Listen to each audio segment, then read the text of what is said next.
Macular hole with proliferative diabetic retinopathy. Fixing two problems with one shot. Macular hole in PDRs increases the complexity of surgery manifold. Unlike idiopathic macular holes, the configuration of PVD with areas of multiple stroma attachments at NVE, fibrovascular membranes, and most importantly invisible vitreous-scitic membranes on the posterior pole make the surgery challenging.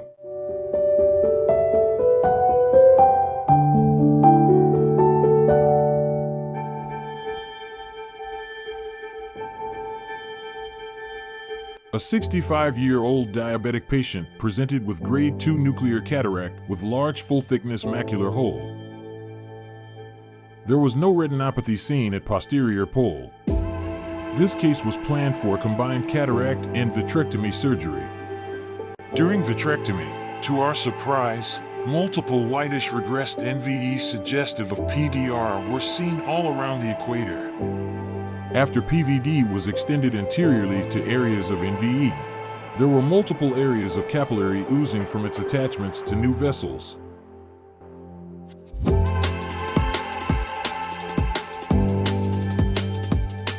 Laser was done to control the bleeding, and additional laser was done as PRP.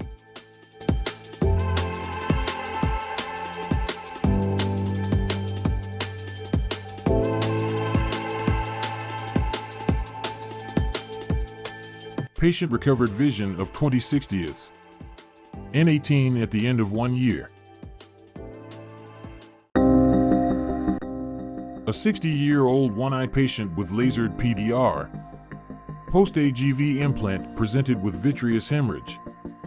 The presence of large bleb temporally from Achmed glaucoma valve required unusual placement of trocars in this case. A full-thickness macular hole was noted intraoperatively after clearing the vit heme. Inverted ILM peeling under PFCL was planned. Patchy staining of the brilliant blue dye was achieved.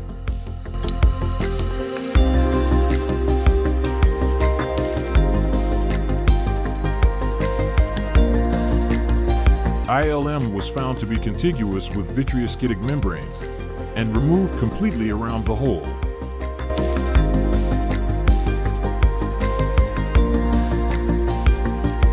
Free ILM graft was then fashioned and placed over the hole. The patient recovered vision of 2200 post-surgery. A 72-year-old patient presented with lamellar macular hole, parapapillary TRD had gradual decrease in vision on close follow-up. Antero-posterior traction was relieved, and the large membrane on the disc extending nasally was removed.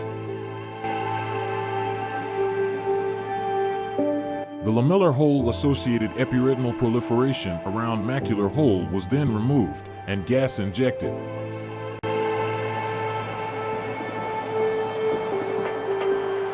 One month post-surgery foveal contour was restored, the SRF around disc decreased, and visual acuity improved to 20/60.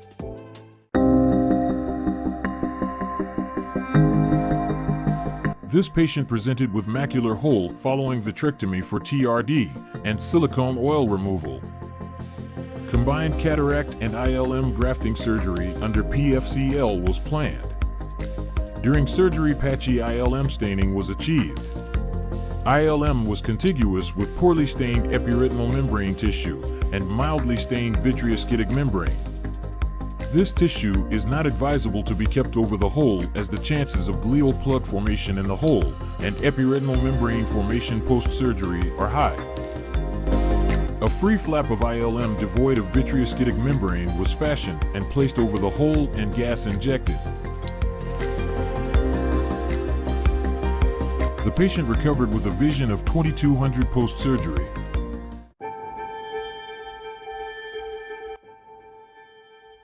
This patient underwent vitrectomy with silicone oil injection for active PDR with vitreomacular traction.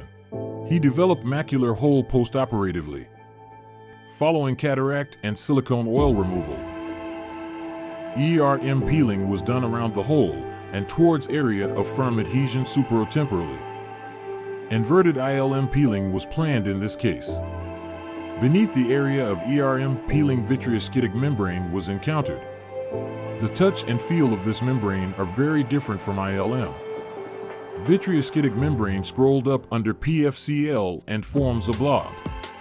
It was decided not to use this tissue to cover the hole. Hole's edges were massaged that closed the hole, and clotted blood over the retina encountered during ERM peeling was placed over the hole. Post-surgery, under silicone oil, the patient recovered a vision of 21/20. With deeper insights, careful planning, and diligent surgery, one can safely manage macular hole and proliferative diabetic retinopathy in one shot. Thank you for watching.